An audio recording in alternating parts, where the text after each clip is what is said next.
Hello and welcome to the Hume podcast from and Lowell. For those of you who don't know us, Hume is a recruitment training business co-founded by myself, Ed Khan, and Laura Hopes. And each week we're going to be giving you 10-minute snippets into our world of recruitment, tips and tricks to help you on your journey as an agency recruiter, and hopefully some laughs along the way too. We hope you guys enjoy.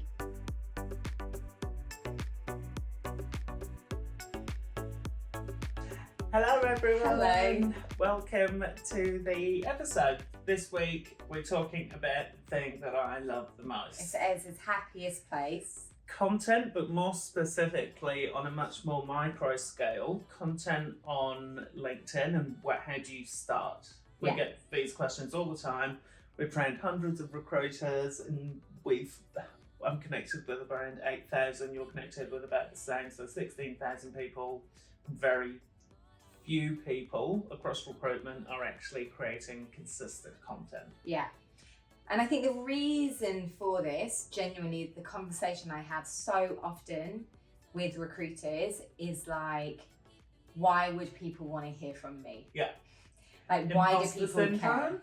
Yeah. That's scared of people judging what they're going to say, scared that they don't have enough value to add. It's fair.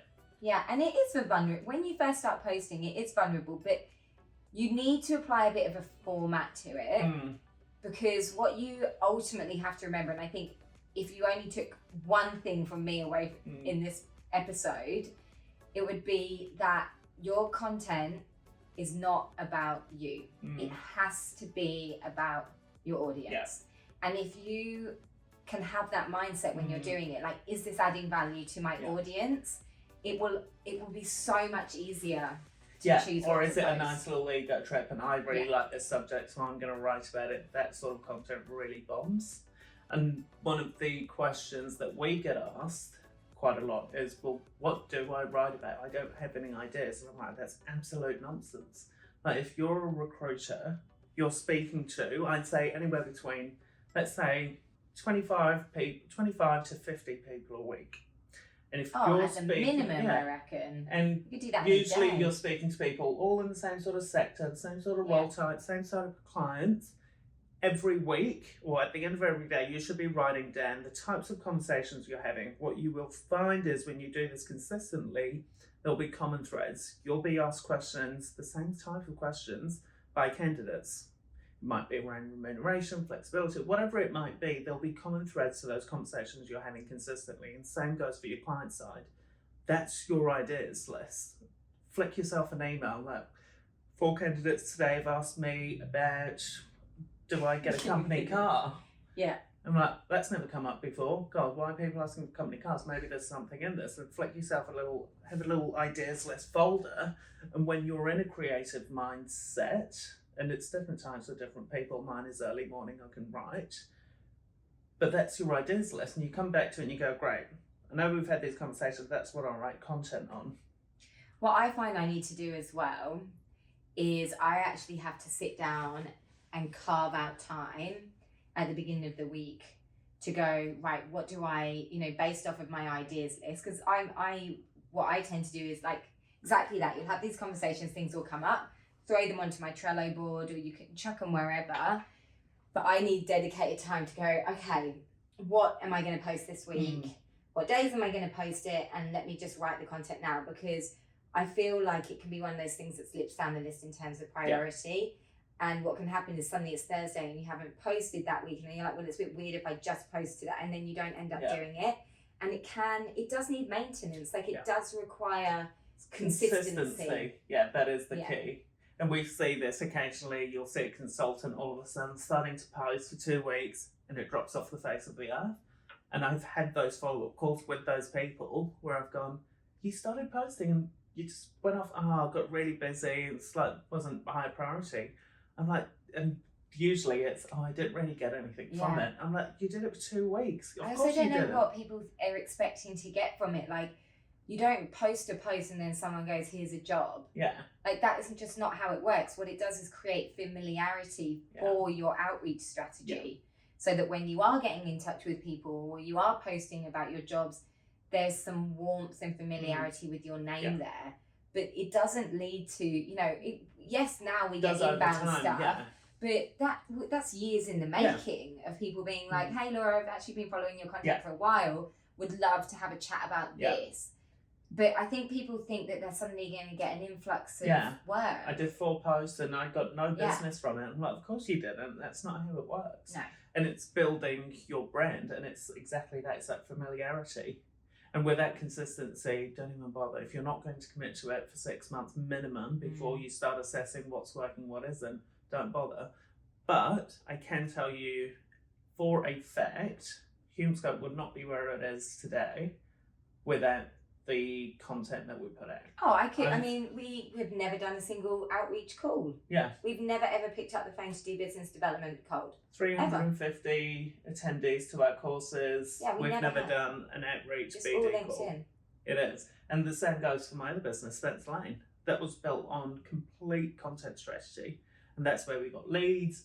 Everything is through that. And I think especially now where everyone's desperate for candidates, if you're not doing that stuff and you're not engaging with candidates and adding value to them by way of content, then you are cold calling people. And it's so hard to convert a candidate that doesn't know who you are versus calling a candidate and them going, oh yeah, I follow you as. Yeah. No, I really like your stuff. That's an open conversation, and that can convert quite easily versus a recruiter that's someone's never heard of, picking up the phone and going, I'd like to talk to you about a job. It's one-dimensional and very ineffective. Yeah. And then I think what you do need to do is make sure you're utilising your 100 LinkedIn connections a week. Because it's all very well to start posting, but if you've only got 700 followers, you need to be growing that consistently.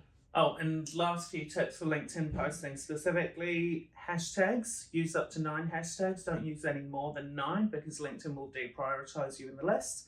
Your first hour of posting is the most critical. So how LinkedIn's algorithm in a simple way works is you do a post, say you tag marketing, communications, LinkedIn will send that post to a sample of your first degree connections. So they'll send it to 100 people's feeds.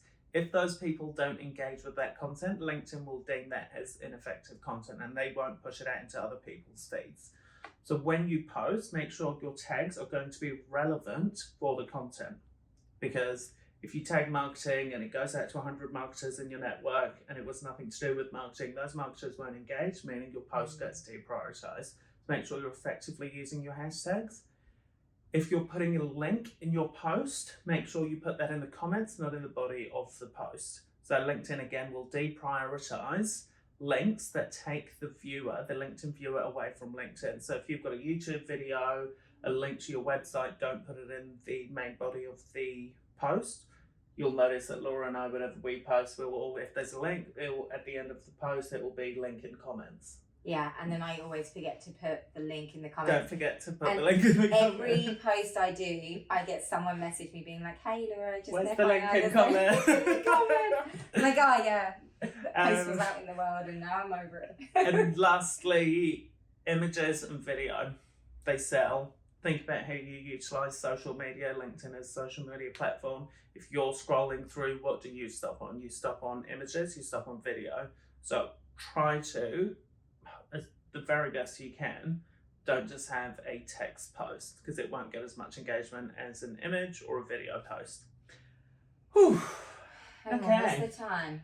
We've got 1 more minute. The last thing I want to say, if people need ideas for content and you want to apply a little bit of a strategy to it, if you have 4 pillars, right? First pillar is recruitment related content. What can you inform people about our industry that will add values to them? Tips and tricks on their resume, interview, blah, blah, blah. Second one is the industry sector that you recruit in. How do you demonstrate your knowledge and add value in that industry? That might be opinion or article based. The third, I would say, is more kind of life at your agency. Give a bit of insight as to who you guys are, your values, how you operate, your USPs. And then the fourth would be personal. And, you know, personal sales, I can put up a post and I think it's of so much value and it will get 5 likes. I put up a post of my bunny rabbit and it gets 200. So, you know, those personal ones, people do like that insight, but also you can remove that if that does feel too vulnerable for you. But recruitment, industry related insight into your agency. That's a really good format. to follow. I feel Really like good this format. whole podcast, I haven't looked at the thing because we've got this ring light that Oh, yeah. I bought on Catch. So, you know, it was cheap. But it's so bright that every time I look at you guys and then I look at Ez, all I can see are White stars. dots. Yeah. So I've literally been like this, staring at you the whole time. So if I seem creepy in this episode, that's why. It's not just because Dora's creepy. Yeah, there's a little bit Although of that's that. also true. Thank you, guys. Thanks, everyone.